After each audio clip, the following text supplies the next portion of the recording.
Welcome to the program Road to Edo 2024. Well, we're going to go straight now as we have a special guest with us in the studio. He's the person of Dr. Azena. And he was born on 25th December 1997 in Okpekpe, in Esako East local government area of Edo State. Dr. Azena has a doctorate degree on Christianity and theology and presently a final year law student at the state-owned Ambrose Ali University, Ekpoma. Dr. Azena is presently the regional pastor, Omega Fire Ministry, Region 2 at Duwawa, Benin City. He's popularly referred to as the son of the prophet. I wouldn't want to miss that. Now, he's happily married to his precious wife. Precious, they are blessed with lovely children. Now, I present to you the governorship candidate of the new Nigeria People's Party, NNPP, in the forthcoming gubernatorial election in Edo State, Dr. Azena. Good evening and welcome to the program. Thank you very much, and God bless you, my viewers. All right, let's kickstart now. Your campaign promises and, of course, future progress and prosperity for Edo State. Now, how do you plan to turn your aspiration into reality, and what should be the expectations of Edolites if you have the mandate to go to Osadebe Avenue? Yeah, a lot are part of my manifesto. You see, my manifesto, I will call it my manifesto. I will call it the NNPP manifesto, the party manifesto. NNPP, as the word is, New Nigeria's People's Party. So it's the new bride with new ideology and new manifestos. If you look at our logo, let me pick it up from there. Our logo is a basket of food, and it's the map of Nigeria with a basket of fruits. That means one of our manifesto, or one of the things we believe and stand for, is provision of food. You discover that in our country today, even in Edo State, food is one of the major problems. Recently, there was a protest where people were saying head back governance, and so on and so forth. So one of the first things we believe that we are going to carry out is ending hunger, provision of food. We are going to put an end to food scarcity. So if you also check our motto, where you say NNPP, you say New Nigeria, you say New Nigeria, you say education for all. Okay. So we believe so much that everyone should have access to education. So we are going to make sure that as a party, when we come to power, we are going to provide free education from primary to secondary. Now, let me take the first one, the area of food. The first thing we are going to do is food. The second is food. The third is food.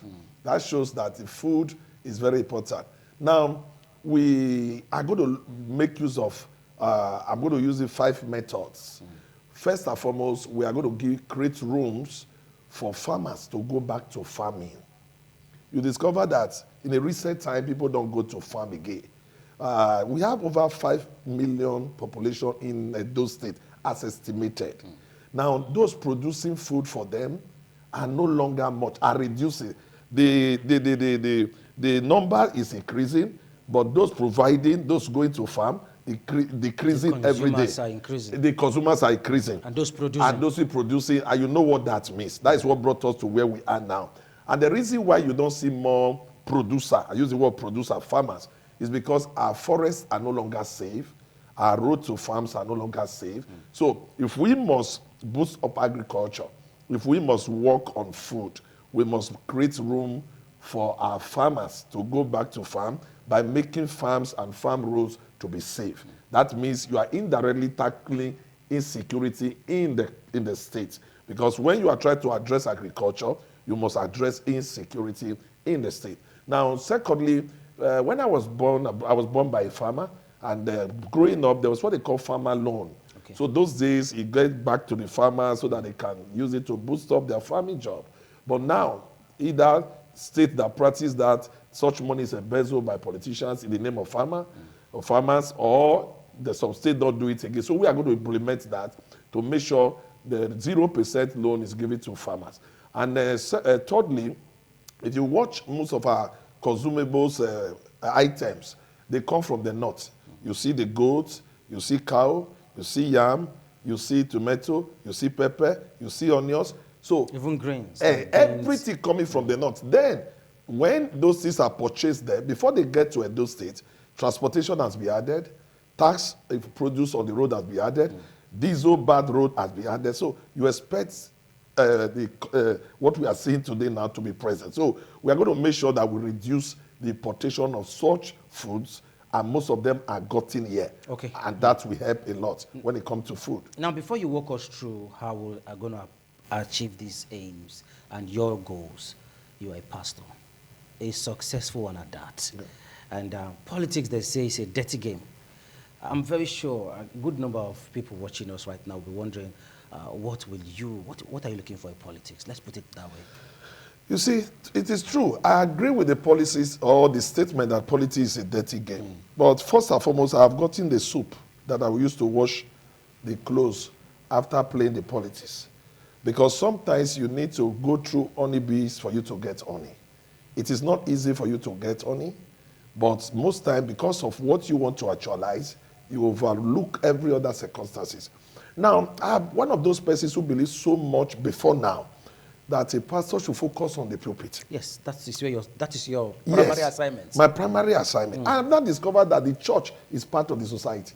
Okay. That whatsoever policies that is implemented in the society affect the church, affect the members, and affect everything. So if you as a pastor should focus on the pulpit, is pulpit not part of the policies that these people who have hijacked government, these people who don't mean well for us, are implementing that are affecting the church? If your member is hungry, will he hear the word of God? If there is no security, will you open a church? When there are things are hard, you see everywhere. So when you sit down to analyze the circumstances of the church and the society, you will now discover that you cannot separate the church from the society. So, and let me say this to you. Another thing is that the politics is dirty because we have left it for too long for dirty people to play. So if we must sanitize, we must clean off the politics, people like us, who are some of them watching me there, they must come in. Let us not, it's just like somebody said, he doesn't eat ram. He doesn't eat sheep, but he eats ram. So who gave back to ram? So that is what people say, you are a pastor. But you are part of the society. Okay. If the government makes any policy that is negative, that every bastard they affect you. So that is why I sat down looking at the yearnings of people. Hunger is increasing every day. Insecurity is increasing every day. Unemployment is increasing every day. And these people are part of my member. And it's affecting me. I see them minimum of twice a week. So their pain is becoming my pain. And prayer cannot solve it. Because when you don't take a step, there's nothing God can do. God cannot come from heaven. I prayed to God one day. Oh, let me put it this way. You agree with me in our churches, we have been praying, oh Lord, touch this government. Oh Lord, for long ago. Have that prayer ever been answered? So you're saying as a pastor, you don't believe in prayers? I believe in prayer. After prayer, you walk. Okay. You walk towards the answers of the prayer. Right. You can't remain where you are. It's like somebody say, believe in prayer. After you pray, oh Lord, give me food to eat. You lock yourself inside. You say food will come. Would you go outside and walk? That is what I'm doing now. I have prayed for years. But now I want to act. I want to act to tell people that, no, we can't live it for these people. When you say politics is dirty, now, when those politicians come to the altar, we give them front seat to sit down. Dirty people, but altar, front seat. Are we sincere? Politics is dirty. When they are campaign, we give them microphone to start to talk to our people. Holy microphone, dirty people. Are we sincere? Politics is dirty. When they donate generator for Thanksgiving, you use it to power your instrument. You say politics is dirty. Can't we be sincere to ourselves that it is time for us to come up and be part of the society, so because there's no any other society. Are you giving up your pastoral calling? Not at all. You want to abandon the pulpit? Not at all. The pulpit, politics, there's no way I can abandon it. That is a calling. Okay. Pastoral work is a calling. You are called into it. But this now, that I'm about to do now, this is an ambition. It's an ambition. An ambition to make sure that my calling will not suffer. Okay, let's push it a little bit further now. You know, I've said over so many times that it seems like we have this spirit that waits for politicians. When they get to office, we see a different person. Whether you're a pastor, we've seen a reverend father governing a state, and so many other things like that.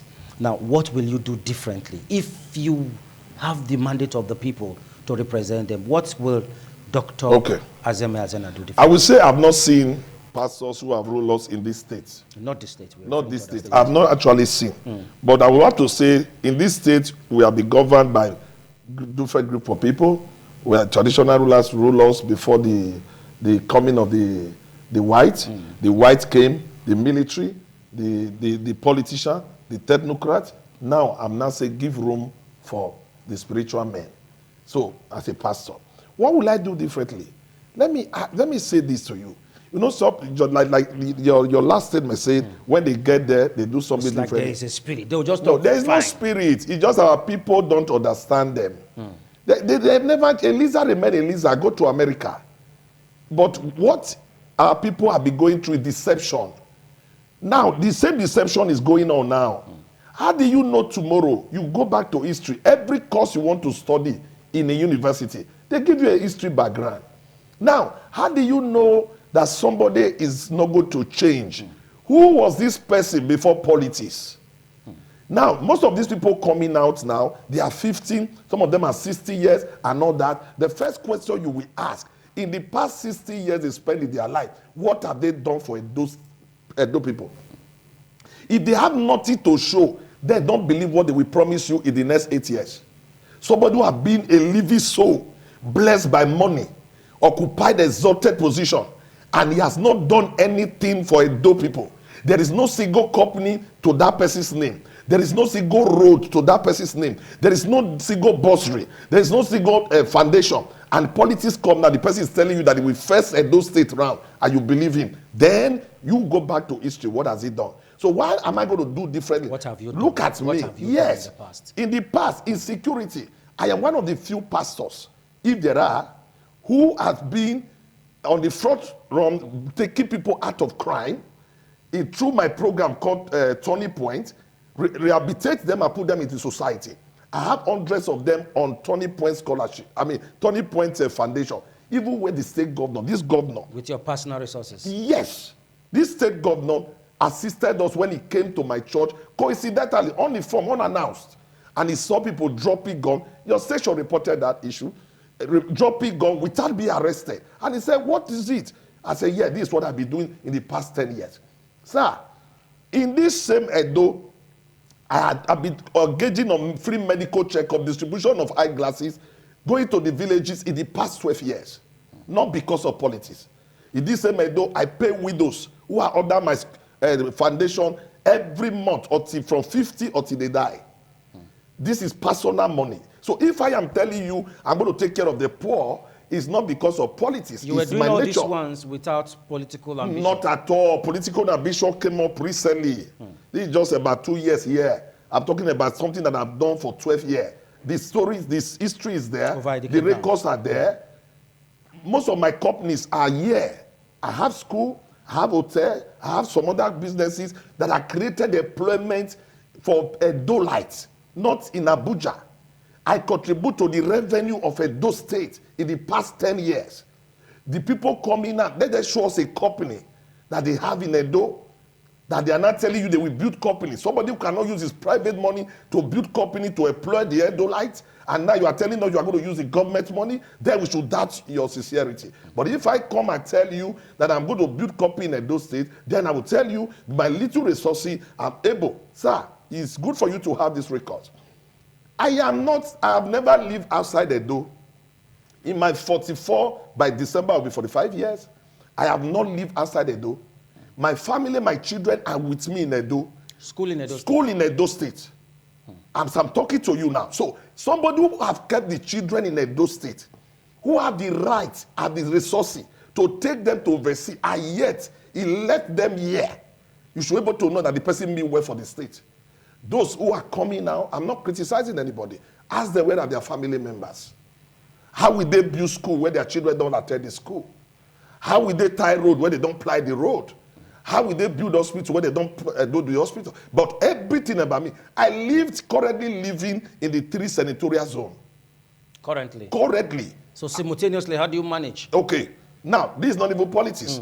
I'm married from a Benin. I'm in-law to Benin people. So I have a house here. In Ekpoma, the past 10 years, I have a house there. That is Edo Central. And some of my businesses are in Edo Central. And I'm from Edo North, where I also have some of my businesses are done. Not because of politics. You know why? For example now, some people are under my scholarship. I had to push school in these 3 senatorial zones so that some of them I can push them into the school. For proximity's sake? Yes. Okay. So it's not because of politics. Some people say this one is my person. I am not your person. I've already contributed towards the economic of the place, development of the place. So if there's anybody who understood what Edolites are going through, is Pastor Azemhe Azena. Okay. Is the real homeboy. I was just wondering, when I went through your archive, there's this woman you assisted once who cried out to one administration in Edo State, and she seems to lost her house or so. Yes. And you assisted her. Yeah. The question is, will this project be sustained? Yes. See, I was earning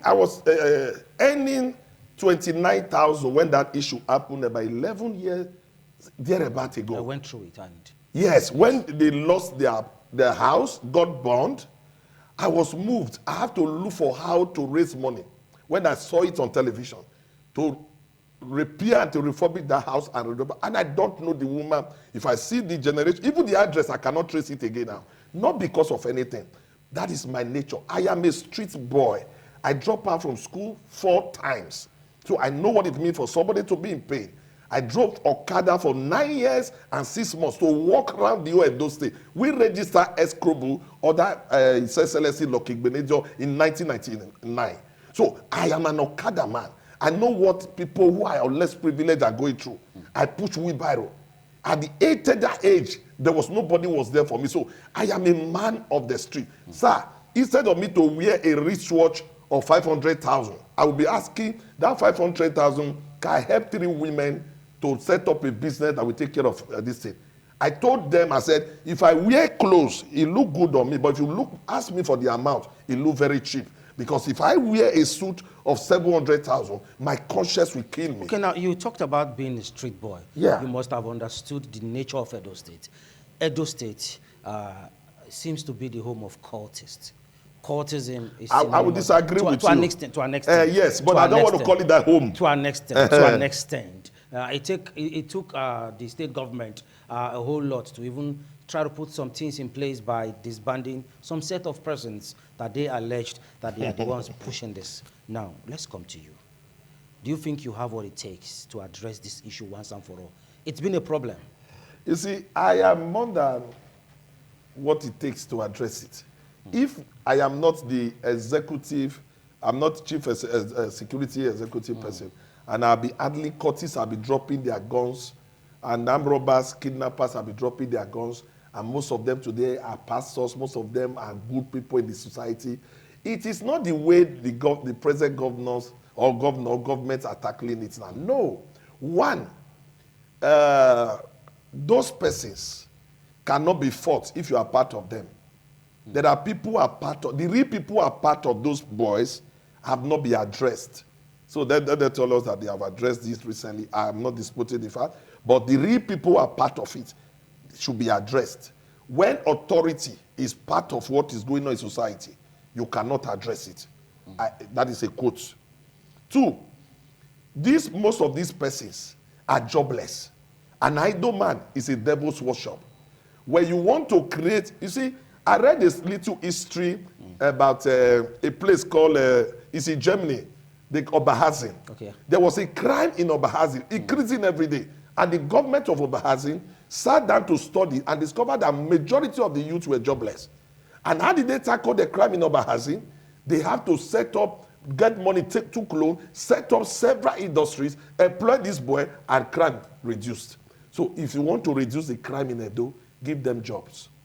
And if you want to give them jobs, then anything you are doing is a waste of effort. If you give them jobs. Now, there are many other things. There's no time. You give them jobs. Let's talk about your political party. Yeah. To an extent, NNPP is not really too viable in the state, whether we like it or not. It's a political party that have a stand in the north. Kano most especially. Now, do you think NNPP have what it takes to drive you in the election and take you to Sadebe Avenue? Yes.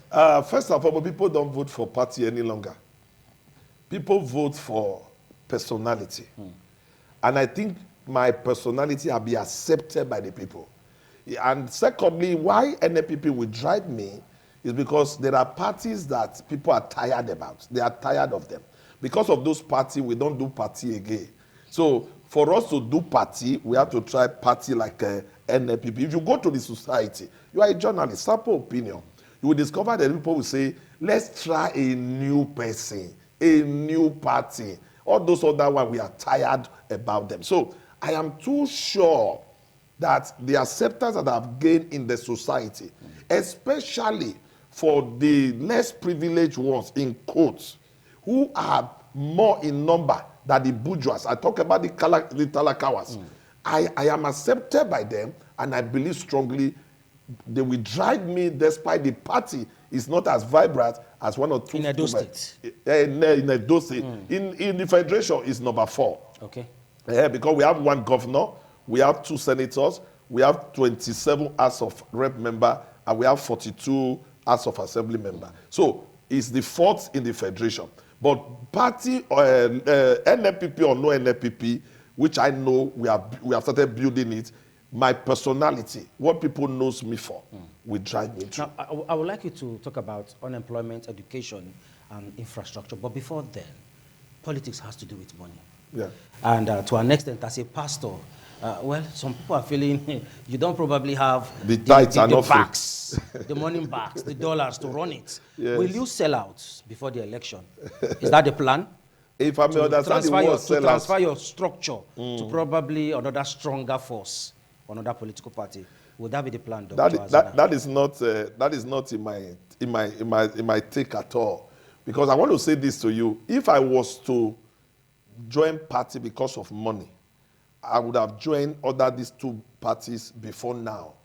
But I told them I'm looking for a place where I can rise and do the right thing for the people. I'm not coming because of money. Like when you introduced me, you said God has blessed me as a pastor. Yes. So it's not that this time somebody will give me 100 million or 200 million. And 200 million is a change from where I am. 500. All those ones are changed. Because what I want to do is more than that. And now, I may not have money, but I have people.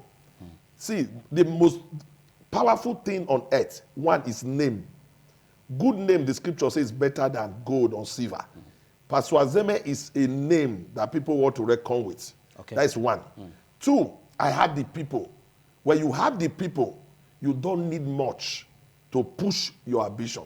But you can spend billions of naira if you don't have the people, and yet you will not win. So the little I have and the people acceptance to me, I think I will go far. So let's quickly take it from the unemployment aspect, education and infrastructure. Yeah. What will you be doing for us? Unemployment, I'm going to kill it to the barest minimum. Because presently now, if as an individual, I have under my payroll not less than 300 people that I paid every month as an individual from my pockets or my company, then believe me that I know how to create employment. Over 300 persons? Yes, over 300, you can go and verify. So, and education, like I said, I'm going to create free education. For secondary to primary, hold me by my words. And the tertiary old institutions, where I am schooling in Abu Sali, for example, I'm going to bring it down because I'm going to be giving them subvention. The state is no longer giving them subvention, so they are running it like a private. I am going to make sure that the school fees will fall down, and the dream of Abu Sali, our late Abu Sali, who funded the school, the dream will come to pass. The dream of men like late Ogbemudia Samuel will come to pass. Most of those things are possible. Even though I have only 1 month to stay in the office, I'm going to give free education to primary and secondary in that 1 month. All right, now quickly, I want you to address this. You are from Edo North. Yeah. And to an extent, you are seen as one of the minority in the states. Okay. Are you not as afraid? I'm not afraid. To go on with the election? Yes, I'm not afraid at all because I'm married from Edo South. So my wife automatically is from here. And by domicile, I have been here for the past 14 years. And also, I'm a pastor who have over 136 branches under me. And they are all scattered around the whole state. So I am not just being narrowed to Edo North. I am a man who is from the whole center. Like I said, I belong to the 3 senatorial zone. Okay. So, and even my in-laws are from Edo Central. I have 4 brothers. My mom had five boys. 4 of them are married from Esan. So by marriage, I'm from that side. Okay, thank you so much, Dr. Azemhe Azena. Thank you. We wish you all the best. Thank you as very far much. As your ambition is concerned. So I will just tell my people out there, please don't say he will not win. If you join me, I will win. And this is NNPP. You will not see my name in the ballot paper. You will not see my picture in the ballot paper. You will only see a map of Nigeria where you have the basket carry fruits. That is NNPP logo. So please support Pastor Azemhe and we'll deliver Edo State for betterment. Thank you so much. We appreciate you, Pastor Azemhe Azena. Well, he's the candidate of the NNPP. We wish him all the best. And this is where we'll be drawing the curtain on the program Road to Edo 2024. My name is Daniel Praise. Osedebame. Have yourself a blessed weekend ahead. Bye for now.